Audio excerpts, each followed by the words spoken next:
Hello ma'am comment to wige ma'am video sang này là target server ngầm giật rate thôi kitang chin nhiều mà mới ra adu ma'am the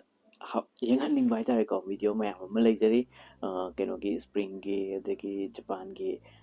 mamming yam sat phong kai tare ko hojik ano ma'am Tokyo ki manung ki video na chingba ma'am mai target sara ke Saturday weekend suti laiba kanda target sa ke khalam bane tu wa hingai ngam tre weekend se adu ngasi hekta haura ke video se ko दोस्तगी कोई अनकपद labour super market अमा ममांग अना ma'am यंगजगीब super market कहोनेब निगातागी super market अमदनी टोक्योगी चंग टोक्योगी मखन मखन मैम लेबू याम नक्ना लेबको हाँ उच्चरके मैम कहो तब यूट्यूब वीडियो तोयना अपलोड तब गमजद्रगसु फेसबुक की हाइतारेको समना हारबदे स्कॉलरशिप की जापान की मैक्स स्कॉलरशिप की अंडर ग्रेजुएट की मास्टर की PhD की तब की मैम मैम तो फेसबुक लोना शेयर तौजने हाइतारेको अपडेट कई अनौबगी मैम फेसबुक पेज फॉलो तौर येंबियो वीडियोसु को यूट्यूब की वीडियोसु चांग नाइना खरा ngasidige hawraga haitare nunti thakatpa ngambra yengzage ado mayam ngasigidi matam kuirogi tungda ko just kaino oina aije ngahtang supermarket ta nga laiba chake khanbane ko aduna chatlaga ai mayam da mate amma bi kamai toge du charke yengminase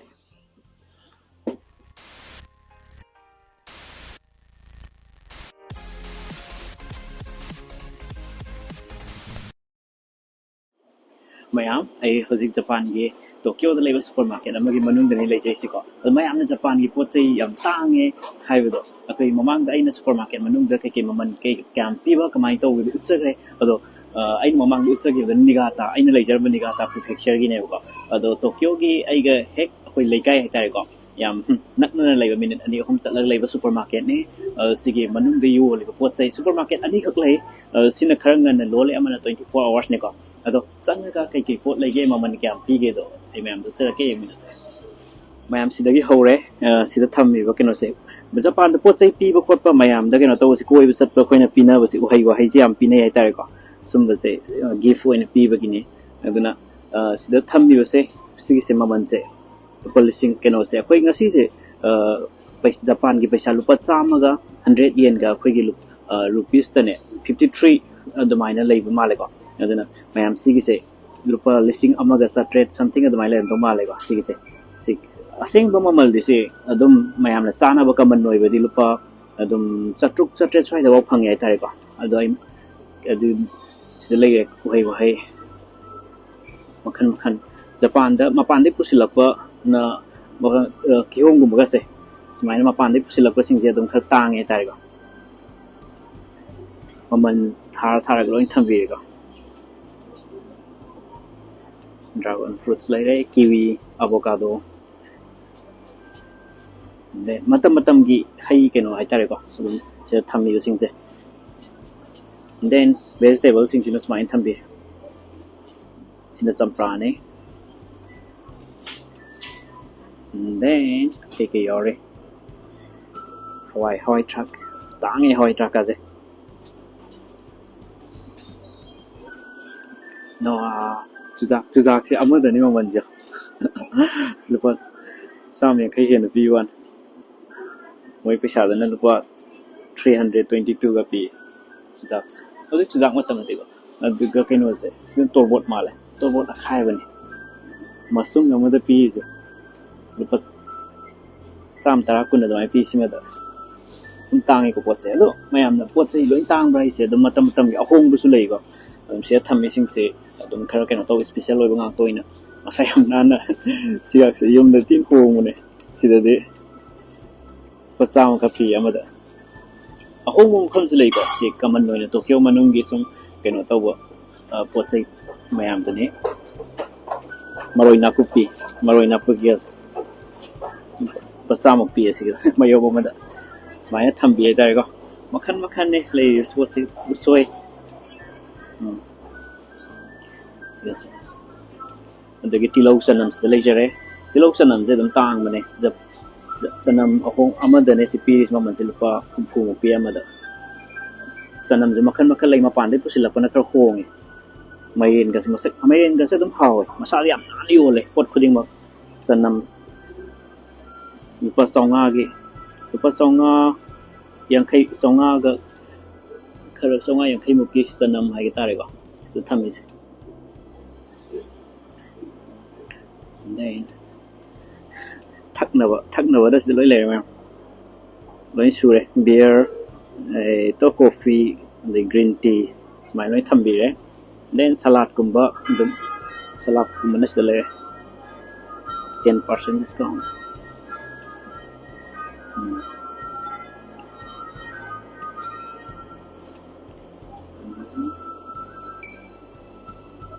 pickles adagi sina yerum se makhan lei adum akoi kena tor chaba thugai raga adum kena tor singna chaba adagi food laga chana ba makhan adum yo lai tare magi ingna chaba gina sigi hapa gana hen haw ya sauce kena gumba yo lai sina kan da smaina lei pickles kimchi mayam na kimchi thabi achar mo gi sing je Japanese yum da zabi kena tor yam chen nei ko sigi ai ga thang na ba lai minaram ba han no video yam cm pb re tare sumba mayam sijing je mai achar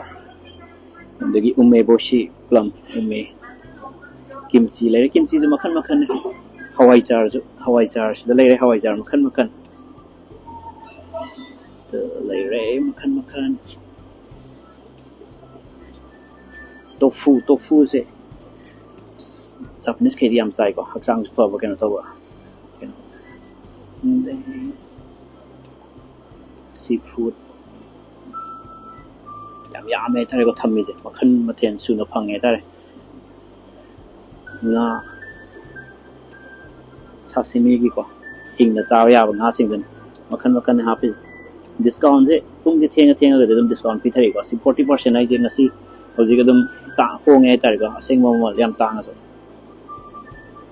octopus ka masam nan me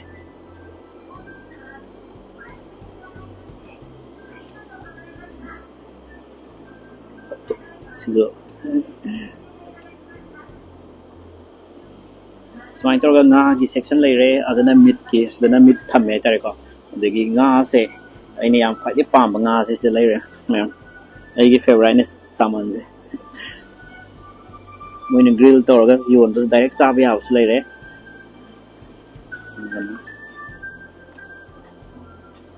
Ai yang si yang pam, house house mui.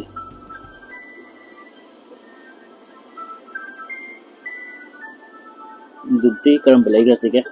semua lagi rasa. Semua nak hau doman ber. Tu, sini hau doman lah. Semua log.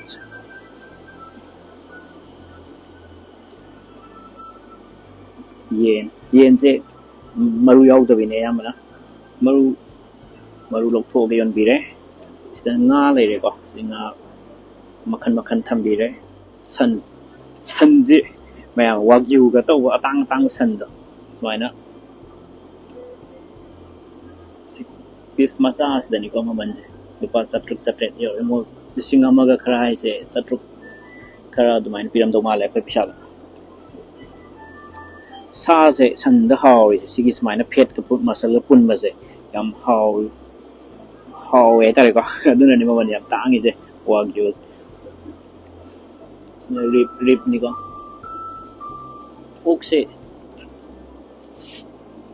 tangi rib kumba keno kumba sikar tangi si dang da ki makak ahum ga tani ahum je lupa kya lupa saunga yang kai da mai pi ni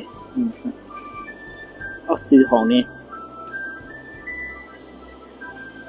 do green tea matang green tea se le ko mayam green tea je makhan nei lei se green tea ka sigi mugi cha de na summer de yam thai ko sumba sin hoji cha le re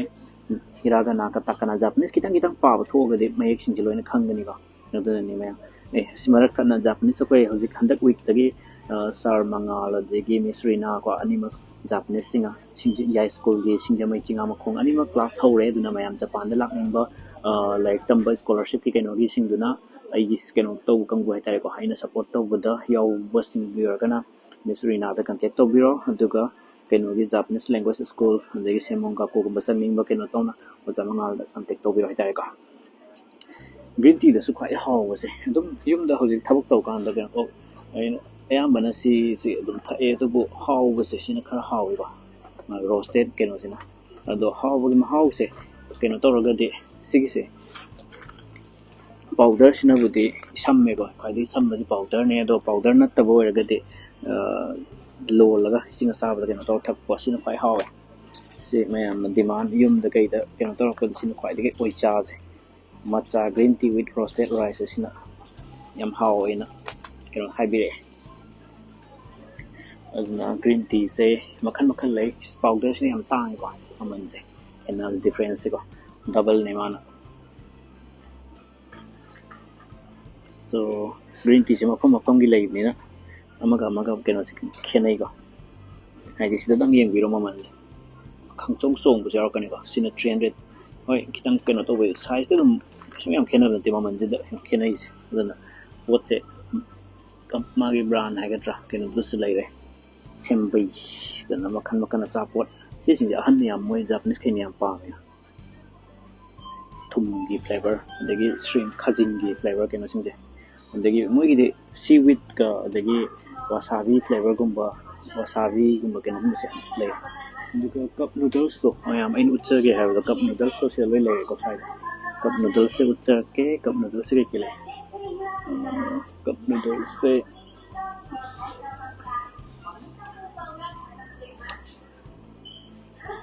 ꯃꯈꯜ ꯃꯈꯜ ꯂꯩꯔꯦ ꯌꯥꯝ ꯀꯃꯟ ꯑꯣꯏꯕ ꯌꯥꯝ ꯍꯥꯎꯕ ꯁꯤ ꯐꯨꯗꯁꯦ ꯑꯗꯨꯝ ꯍꯥꯎꯋꯦꯀꯣ ꯁꯤ ꯌꯥꯝ ꯀꯃꯟ ꯑꯅꯤꯁꯦ ꯁꯤꯒꯤ ꯀꯩꯅꯣꯁꯦ ꯁꯥꯏꯖꯀꯤ ꯃꯇꯨꯡ ꯏꯟꯅꯕꯨꯗꯤ ꯃꯃꯜ ꯈꯦꯠꯅꯔꯦ ꯑꯗꯨꯒ ꯆꯤꯁꯀꯤꯅꯤꯅꯦ ꯆꯤꯁ ꯀꯔꯤ ꯁꯨꯝꯕꯁꯤꯗꯤ ꯌꯥꯝ ꯀꯟꯅ ꯀꯔꯤ ꯑꯩꯈꯣꯏ ꯁꯤꯗꯤ ꯑꯩꯈꯣꯏꯒꯤ ꯀꯩꯅꯣꯒꯤ ꯃꯁꯥꯂꯥ ꯈꯔ ꯍꯥꯞꯄꯒꯤ ꯐ꯭ꯂꯦꯚꯔ ꯃꯦꯛ ꯀꯩꯅꯣꯒꯨꯝꯕꯅꯤꯀꯣ ꯑꯗꯣ ꯃꯣꯏ ꯑꯁꯦꯡꯕꯩꯗꯤ ꯁꯤꯅ ꯍꯦꯟꯅ ꯍꯥꯎꯋꯤꯀꯣ ꯁꯤꯅ ꯍꯥꯎꯋꯤ ꯔꯥꯃꯦꯟ ꯂꯩꯔꯦ ꯃꯈꯜ ꯃꯈꯜꯅꯦꯕ ꯑꯗꯨꯅ ꯃꯃꯜꯁꯦ ꯂꯨꯄꯥ 70-80 ꯁ꯭ꯋꯥꯏꯗꯩ ꯍꯧꯔꯒ ꯃꯌꯥꯝ ꯂꯩꯔꯦ ꯃꯈꯜ ꯃꯈꯜꯁꯦ ꯔꯥꯃꯦꯟ ꯑꯗꯒꯤ ꯁꯣꯕꯥ ꯀꯣ ꯌꯥꯀꯤ ꯁꯣꯕꯥ ꯃꯣꯏꯗꯁꯨ ꯅꯨꯗꯜꯁꯦ ꯃꯈꯜ ꯃꯈꯜ ꯀꯩꯅꯣ ꯇꯧꯋꯤꯀꯣ ꯃꯌꯥꯝ ꯌꯥꯀꯤ ꯁꯣꯕꯥ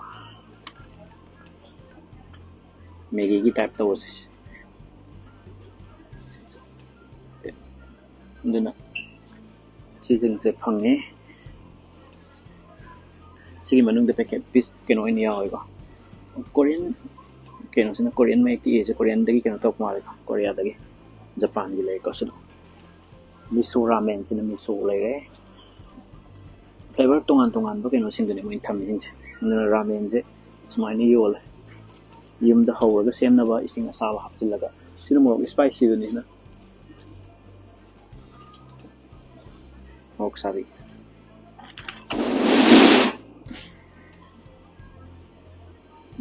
so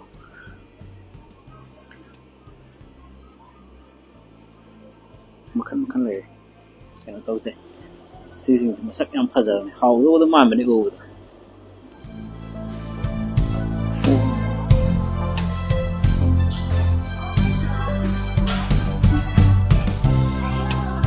ꯁꯤꯃ